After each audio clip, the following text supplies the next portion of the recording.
আসসালামু আলাইকুম সম্মানিত দর্শক, যে যেখান থেকে আমাকে দেখছেন এবং শুনছেন, আপনাদের সবাইকে আন্তরিক ধন্যবাদ এবং শুভেচ্ছা। আজকের এই ভিডিওতে আমি যে শিরোনামটি ব্যবহার করেছি সেটা হলো সংঘাত অনিবার্য। নির্বাচন সে তো অনেক দূরের কথা। এই শিরোনামে আপনাদের সামনে আমি যে বিষয়টি উপস্থাপন করতে যাচ্ছি, অবশ্যই এই সম্পূর্ণ বিষয়টি বোঝার পরে, শোনার পরে আপনারাও পরিপূর্ণ ভালোভাবে বলতে পারবেন এবং বুঝতে পারবেন যে নির্বাচন সে তো অনেক দূরের কথা। আরও অন্য অন্য ভাষায়ও এই কথাগুলো বলা যেত, কিন্তু আমি আপনারা জানেন ওই সমস্ত ভাষা ব্যবহার করতে মোটেও স্বাচ্ছন্দ্য বোধ করি না। আর কান কথা বা এমনি উড়ে আসা কথা, উড়ে আসা তথ্য আপনাদের সামনে আমি শেয়ার করতে স্বাচ্ছন্দ্য বোধ করি না। যদি সেরকমই হতো তাহলে এই যে আমার এই এত পরিশ্রম করা লাগতো না, আমার সাবস্ক্রাইবের সংখ্যা এত কম হতো না, আমার ভিউয়ের সংখ্যাও এত কম হতো না।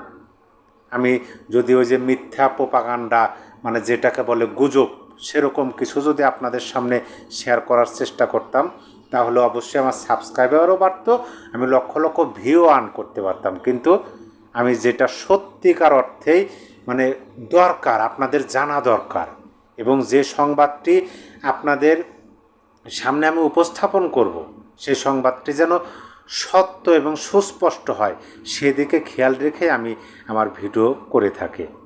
আজকে আপনাদেরকে আমি যে সংবাদটি দেখাবো, আমি প্রথম আলোর একটা সংবাদের শিরোনাম আপনাদেরকে পড়ে শোনাই।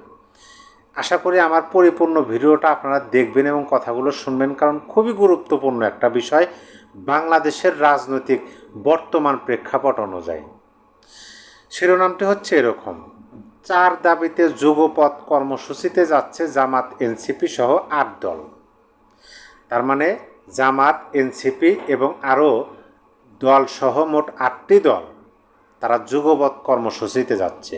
কর্মসূচিগুলো আগে আমরা জেনে নিই, তারপরে কোন 8টি দল যাচ্ছে সেটাও আমরা জানব।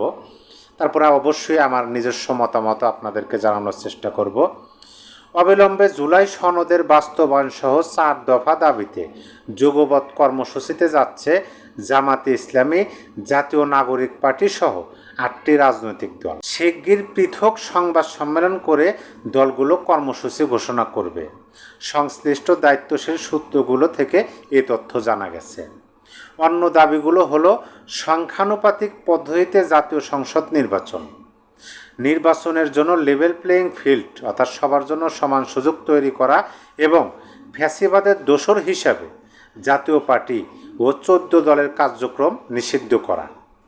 জানা গেছে কয়েক দফা বৈঠকের পর জুলাই জাতীয় সনদের আইনি ভিত্তি বাস্তবায়ন সহ এর ভিত্তিতে আগামী জাতীয় নির্বাচন অনুষ্ঠান সহ 4 দফা দাবিতে দলগুলো যুগপৎ কর্মসূচির শুরুর বিষয়ে একমত হয়েছে।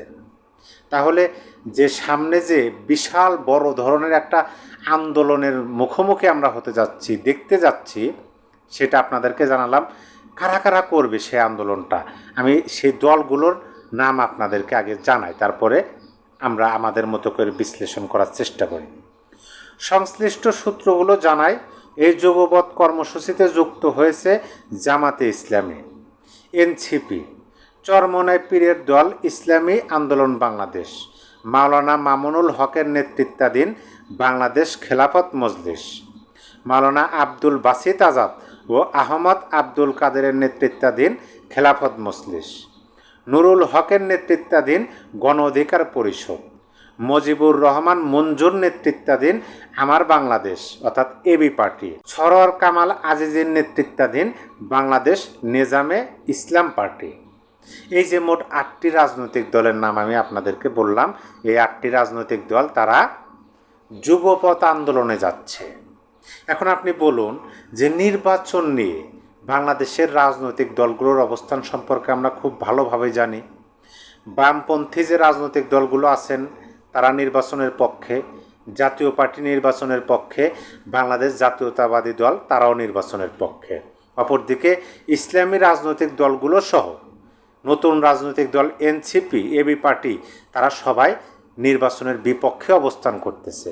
কারণ কি? কারণ হলো যে বর্তমান বাংলাদেশের সংবিধানে পিআর পদ্ধতি অর্থাৎ সংখ্যানুপাতিক নির্বাচন বলতে কিছু নেই, কিন্তু তারা সেই পিআর পদ্ধতি চাচ্ছে। অপরদিকে বিএনপি বলতেছে পিআর পদ্ধতিতে নির্বাচন হবে না, এই পদ্ধতিতে নির্বাচন দিতে হবে। সরকারের পক্ষ থেকে 2026 সালের ফেব্রুয়ারির মাঝামাঝি সময়ের আগেই তারা নির্বাচন অনুষ্ঠিত করবে বলে নানানভাবে কথা দিচ্ছে। আমার ছোট্ট একটা গানের কথা মনে পড়ে গেল। প্রয়াত কণ্ঠশিল্পী জনাব আব্দুল আলিমের এই যে দুনিয়া শিরোনামে গানের মধ্যে একটা কলির কথা আমার মনে পড়ে গেল। সর্প হয়ে দংশন করো, রোজা হয়ে ঝাড়ো, চোর হয়ে চুরি করো, পুলিশ হয়ে ধরো। এই যে গানের কলিটা, এটাই আমার কাছে মনে হইতেছে বর্তমান অন্তর্বর্তী সরকারের প্রধান উপদেষ্টা অধ্যাপক মোহাম্মদ ইউনূসের ম্যাটিকুলাস ডিজাইন। তিনি একদিকে বলতেছেন যে ফেব্রুয়ারির মধ্যে নির্বাচন দিবেন, অপরদিকে তারই নিয়োগকর্তারা, কারণ এই 8টি দলের মধ্যে এনসিপিও আছে, তারা বলতেছে যে তারা যুগপৎ আন্দোলনে যাবে, যে সংখ্যানুপাতিক হারে নির্বাচন দিতে হবে। আপনারা যদি ভালোভাবে একটু বোঝার চেষ্টা করুন যে দাবিগুলো কি, দেখেন দাবিগুলো হলো যে অবিলম্বে জুলাই সনদের বাস্তবায়ন করতে হবে।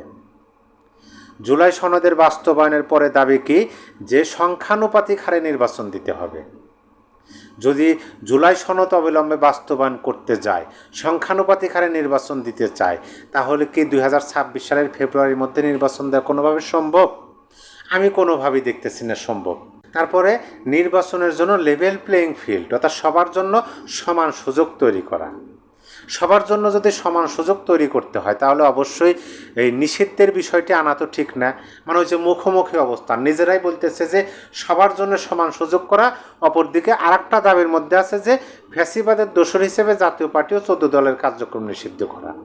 এই যে একটা জগা খিচুড়ি অবস্থার তৈরি হচ্ছে, এই জগা খিচুড়ি অবস্থার মধ্যে থেকে কি কোনোভাবে নির্বাচন সম্ভব বলে আপনি মনে করেন? আচ্ছা, ধরে নিলাম যে অন্যান্য দাবিগুলো না হয় নাই মানল, শুধু শেষের দাবিটা মানল যে ফ্যাসিবাদের দোসর হিসাবে যেহেতু 8টা রাজনৈতিক দল রাজপথে নামবেন, তাহলে যদি শেষের 2টা দাবি না মানা হয় কেমন হয়? ধরুন আপনি শেষের 2টা দাবি সরকারের পক্ষ থেকে মানা হলো যে ফ্যাসিবাদের দোসর হিসাবে জাতীয় পার্টি ও 14 দলের কার্যক্রম নিষিদ্ধ, তাহলেও কি নির্বাচন হবে বলে আপনার কাছে মনে হয়? এখন নির্বাচনের পক্ষে কারা? বিএনপি, বামপন্থী রাজনৈতিক দল এবং জাতীয় পার্টি। জাতীয় পার্টি এবং 14 দলকে যদি নিষিদ্ধ করা হয়, তাহলে থাকলো কারা? বামপন্থী এবং বিএনপি, তো একই জিনিস।